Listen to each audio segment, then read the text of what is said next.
LT grade biology classes में आप सभी लोगों का स्वागत है। पिछले वीडियो में रुधिर अथवा ब्लड पर आधारित 24 नंबर तक क्वेश्चन हो चुके थे। आगे के क्वेश्चन आज लेते हैं। तो 25 नंबर क्वेश्चन है, हीमोग्लोबिन का मुख्य कार्य है। चार ऑप्शन आपके सामने दिए गए हैं। पूछा गया है, हीमोग्लोबिन का मुख्य कार्य क्या होता है? सोचिए और बताइए कौन सा ऑप्शन सही होगा। तो ऑप्शन सही होगा इसमें से पहला, ऑक्सीजन का परिवहन करना।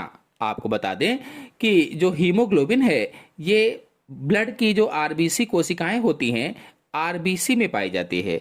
एक आरबीसी में लगभग 280 हीमोग्लोबिन अणु पाए जाते हैं। एक आरबीसी में लगभग 280 हीमोग्लोबिन अणु पाए जाते हैं। और हीमोग्लोबिन की मात्रा जन्म के समय बच्चे में सबसे ज्यादा होती है। जन्म के समय जो लगभग मान के चलिए कि 23 ग्राम प्रति 100 ml रुधिर होती है। वयस्क महिला में हीमोग्लोबिन 13.5 से 14.5% और वयस्क पुरुष में 14.5 से 15.5% सामान्य मानी गई है। चलिए अगले क्वेश्चन को लेते हैं। अगला क्वेश्चन है, एक सामान्य वयस्क मनुष्य में रुधिर दाब होता है। सामान्य वयस्क मनुष्य में रुधिर दाब बताना है कितना होता है। सोचिए और बताइए कौन सा ऑप्शन सही होगा। जो ब्लड प्रेशर है वो नॉर्मल में उसकी रेंज क्या है? आंसर सही होगा इसमें से बी, 120/80 mmHg होता है। आपको बता दें कि रुधिर के द्वारा हृदय की बार बार पंपिंग के कारण रुधिर नलिकाओं की जो दीवारें होती हैं उन पर एक दबाव पड़ता है, उसे ही रुधिर दाब कहा जाता है। जो ब्लड होता है, ब्लड द्वारा जो हार्ट है हमारा, बार बार पंपिंग के कारण क्या होता है कि रुधिर नलिकाओं की दीवारों पर दाब पड़ने लगता है, प्रेशर पड़ता है, उसे ही रुधिर दाब कहा जाता है। और रुधिर दाब को हमारे शरीर के कुछ स्थानों पर महसूस भी किया जा सकता है। जैसे हाथ की कलाई पर महसूस किया जा सकता है। आपने देखा होगा डॉक्टर हाथ की कलाई पकड़कर चेक करते हैं। तो अगले क्वेश्चन को लेते हैं। अगला क्वेश्चन है, एक चक्रीय परिसंचरण पाया जाता है। सिंगल सर्कुलेशन किस में पाया जाता है? चार ऑप्शन आपके सामने दिए गए हैं। सोचिए और बताइए कौन सा ऑप्शन इसमें से सही होगा। एक चक्रीय परिसंचरण पाया जाता है। ऑप्शन सही होगा इसमें से डी, मछलियों में। आपको बता दें कि एक चक्रीय परिसंचरण का मतलब है रक्त हृदय से एक बार गुजरकर पूरे शरीर में चक्कर लगाए। जबकि दोहरा परिसंचरण में क्या होता था कि रक्त हृदय से 2 बार गुजरता है, एक बार फेफड़ों में और फिर पूरे शरीर में, जिसे दोहरा परिसंचरण कहा था। नेक्स्ट क्वेश्चन है, श्वेत रुधिराणुओं की संख्या में बढ़ोतरी क्या कहलाती है? मतलब यदि हमारे शरीर में डब्ल्यूबीसी की संख्या बढ़े या बढ़ने लगे तो उसे क्या कहा जाता है? कौन सा रोग होता है वो? कौन सा ऑप्शन सही होगा? ऑप्शन सही होगा इसमें से डी, ल्यूकीमिया कहलाता है। ल्यूकीमिया।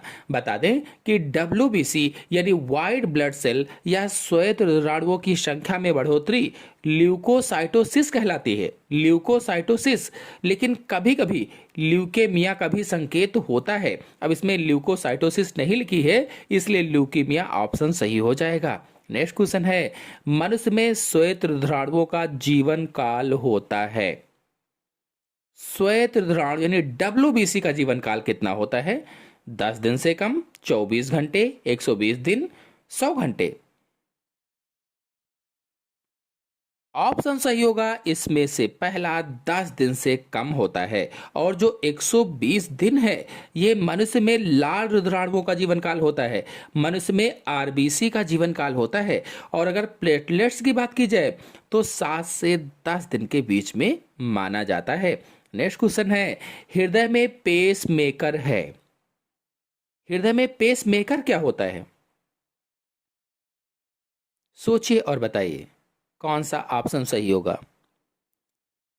तो ऑप्शन सही होगा इसमें से बी, यस ए नोड होता है। आपको बता दें कि पेस मेकर एक छोटा बैटरी चालित उपकरण है, बैटरी से चलने वाला उपकरण होता है जो हृदय को सामान्य गति और लय में धड़कने में मदद करता है।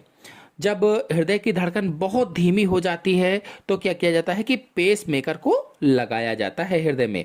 नेक्स्ट क्वेश्चन है, सिराएं जो ऑक्सीकृत रुधिर रखती हैं कहलाती हैं।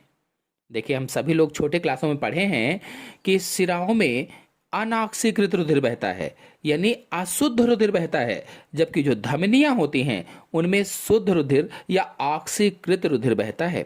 लेकिन यहाँ क्वेश्चन पूछा गया है कि सिराएं जो ऑक्सीकृत रुधिर रखती हैं यानी शुद्ध रुधिर रखती हैं, ऐसी सिरा का क्या नाम है? तो ऑप्शन सही होगा इसमें से पहला, पल्मोनरी सिरा।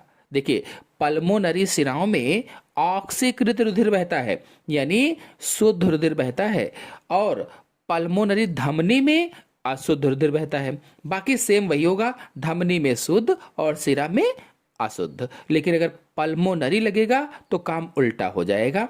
नेक्स्ट क्वेश्चन है, रुधिर दाब यानी ब्लड प्रेशर निम्न में से किस में पाया जाने वाला दाब है? धमनियों में, सिराओं में, अलिंद में, निलय में? सोचिए और बताइए कौन सा ऑप्शन इसमें सही होगा।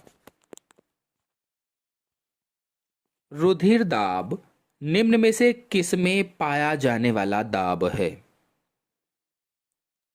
आंसर सही होगा इसमें से पहला, धमनियों में पाया जाने वाला दाब है। नेक्स्ट क्वेश्चन है, द्वितीय हृदय ध्वनि है। द्वितीय हृदय ध्वनि कौन सा ऑप्शन सही होगा? जल्दी से रिप्लाई दीजिए सभी लोग। द्वितीय हृदय ध्वनि आंसर सही होगा इसमें से सी, डब, प्रकुंचन के अंत में। नेक्स्ट क्वेश्चन है, खुला परिवहन तंत्र पाया जाता है। खुला परिवहन तंत्र किसमें पाया जाता है? कीट में कि जोंक में कि मोलस्क में? आंसर सही होगा इसमें से पहला, कीटों में खुला परिवहन तंत्र पाया जाता है। नेक्स्ट क्वेश्चन है, ईसीजी का प्रयोग किसका पता लगाने में होता है? ईसीजी, आपको बता दें कि ईसीजी का पूरा नाम इलेक्ट्रोकार्डियोग्राम होता है। इलेक्ट्रोकार्डियोग्राम और हृदय की गतिविधि को नापता है या मापता है। ये क्या करता है? ईसीजी हृदय की गतिविधि को मापता है और यह हृदय की धड़कन, लय व गति को समझने में मदद भी करता है। इसलिए इसमें आंसर सही होगा पहला, हृदय स्पंदन का पता लगाने में ईसीजी का प्रयोग किया जाता है।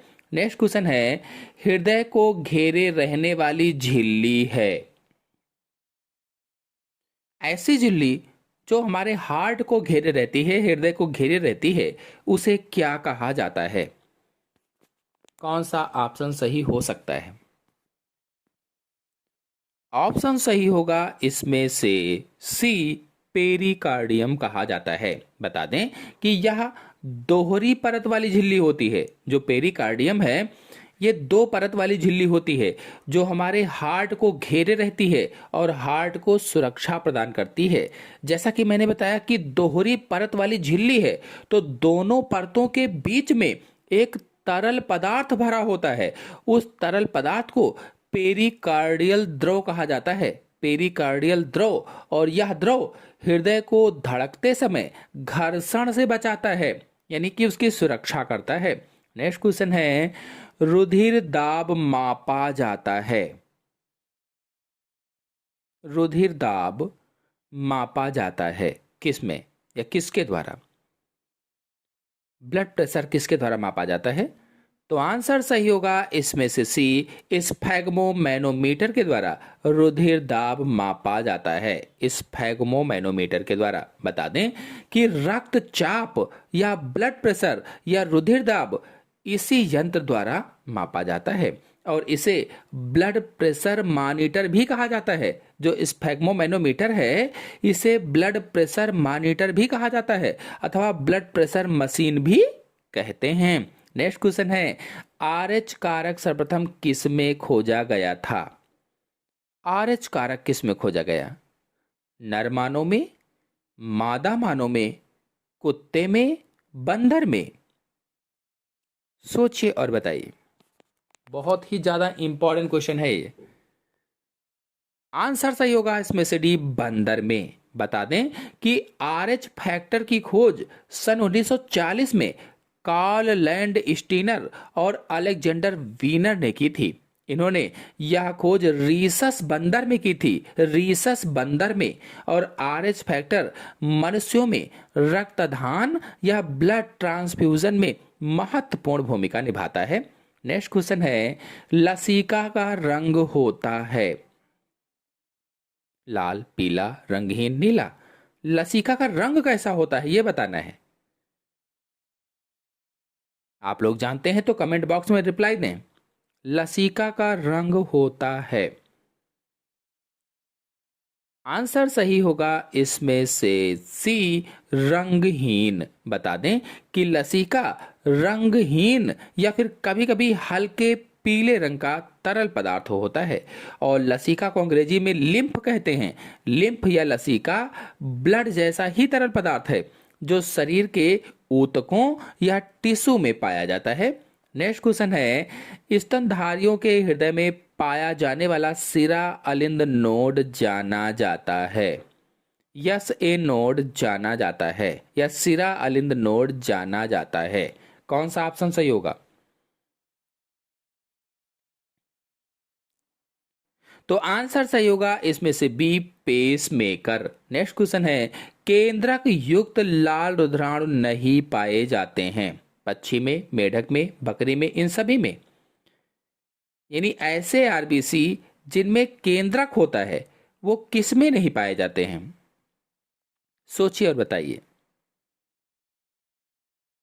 आपको बता दें कि मानव सहित अधिकांश स्तनधारियों के आरबीसी में केंद्रक नहीं पाया जाता है। जो मानव है वह और जो अन्य स्तनधारी हैं, लगभग सभी स्तनधारी के आरबीसी में केंद्रक नहीं पाया जाता है। तो इसमें आंसर सही होगा सी, बकरी में।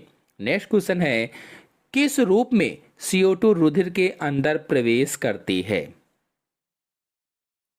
कौन सा ऑप्शन सही होगा? ऑप्शन सही होगा इसमें से डी, सोडियम बाइकार्बोनेट के रूप में CO2 रुधिर के अंदर प्रवेश करती है। नेक्स्ट क्वेश्चन है, रुधिर में पाया जाने वाला तत्व नहीं है लौह, मैग्नीशियम, कॉपर, क्रोमियम?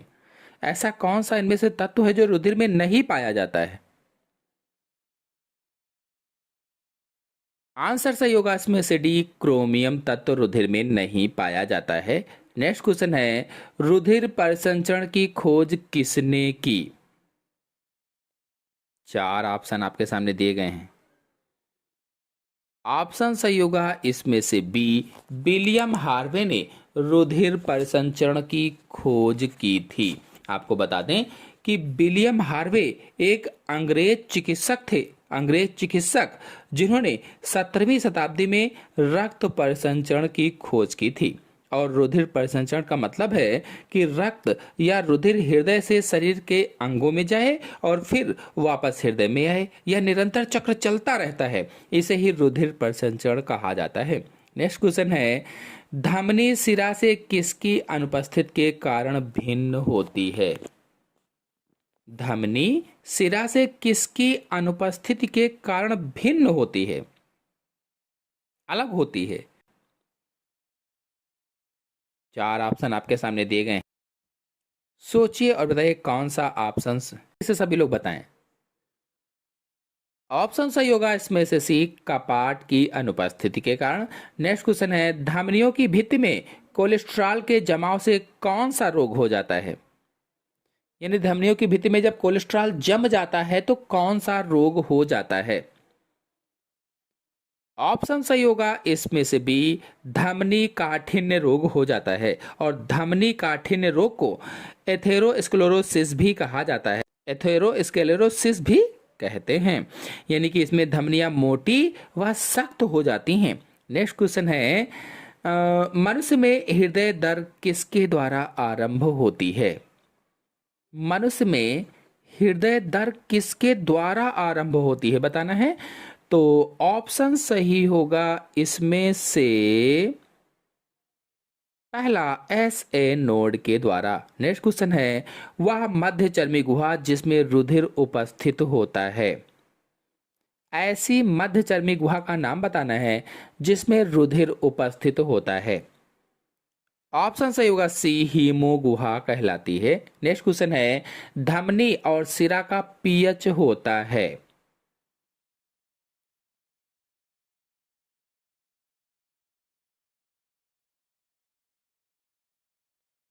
आंसर सही होगा इसमें से भी, धमनी में अधिक। नेक्स्ट क्वेश्चन है, रुधिर निर्माण कहलाता है। क्या कहलाएगा रुधिर निर्माण?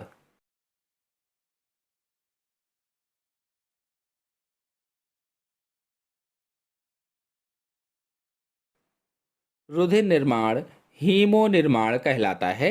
नेक्स्ट क्वेश्चन है, कौन सा अंग आरबीसी का कब्रिस्तान कहलाता है जहां वे मैक्रोफेजेस द्वारा नष्ट की जाती हैं।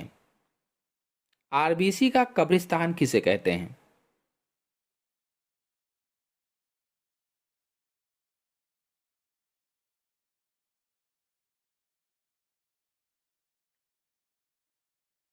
आंसर सही होगा इसमें से भी, प्लीहा को आरबीसी का कब्रिस्तान कहा जाता है। नेक्स्ट क्वेश्चन है, टी लिम्फोसाइट उत्पन्न होती हैं। टी लिम्फोसाइट कोशिकाएं कहाँ उत्पन्न होती हैं?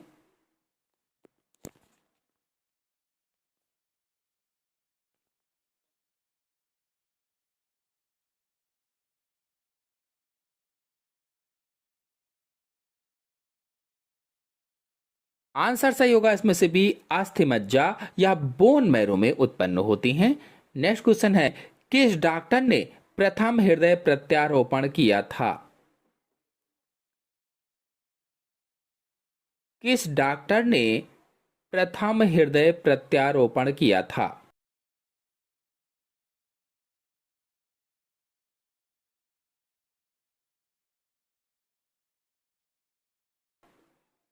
ऑप्शन से होगा इसमें से भी, क्रिश्चियन बर्नार्ड ने। तो आशा है आपको आज के सभी क्वेश्चन अच्छी तरह से समझ में आ गए होंगे। समझ में आ गए हो तो वीडियो को लाइक कीजिए, अपने सभी दोस्तों में शेयर कीजिए। चैनल पहली बार आए हैं तो चैनल को सब्सक्राइब भी कर लीजिए। धन्यवाद।